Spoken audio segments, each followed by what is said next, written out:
eleksyon. Ano nga bang tatakbuhan ni Speaker? Ang balita ko parang siya na ngayon ang tatakbo ng senador dahil nung minsan hindi rin siya gaya ko naging tagumpay, no? Nung kanyang unang takbo para maging senador, no? Pero kung siya ay naghahanda sa 2028, mukhang it will make sense na tatakbo siya para senador ngayon na makita niya kung gano'ng kalakas ang kanyang pangalan. Pero hindi ko lang alam kung yung kanyang bigas na merong MR ay dahilan para siya ay mahalal. Dahil alam naman ng taong bayan, di naman galing sa bulsa niya yan eh.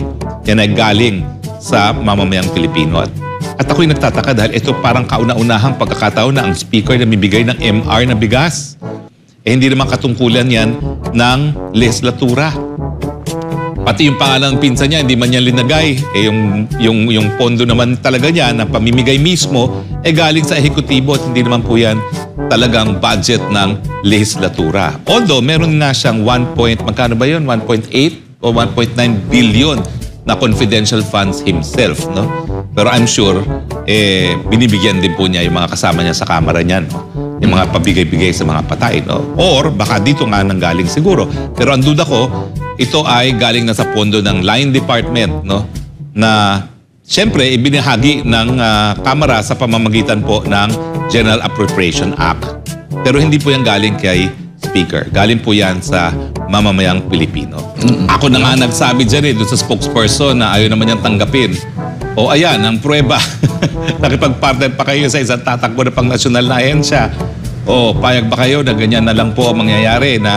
Alam mo kasi mali yung mensahe na binibigay natin dyan eh. Na ang pamimigay, ayuda at tulong ay nakadepende kung susuportahan ng politiko. Hindi po. Nagbibigay po tayo ng pagkain dahil obligasyon ng gobyerno na pakainin ang kanilang mga constituents. Yan po ang tamang mensahe. Hindi dahil lang po yan sa mga politiko. Nga po nangingibagot talaga ako. Dahil iba talaga yung nakita ko up close nung ako po yung spokes ng dating Presidente Rodrigo Roa Duterte. Yan talaga hate na hate ni dating Pangulo, yung pagiging epal. Walang ni isang billboard na nag-aangkin na kahit anong proyekto sa Build, na yan daw po ay proyekto ni Presidente Rodrigo Roa Duterte. Kasi number one, na siya ay tutol sa pag-epal. Yan ay galing sa kaba ng taong bayan. Yan ay proyekto ng mamamayang Pilipino at hindi ng politiko. Pero yung pagkakaiba dyan, pag nag-award, nandun si Speaker. Diba? Na kumukuha ng kredito para sa libreng bigas na pinamimigay. Hindi po, galing po yan sa taong bayan. Pakita nyo po kung galing yan sa sarili nyong bulsa. Dahil alam ko naman, marami talaga kayong pera bilang isang napakalaking negosyante, no?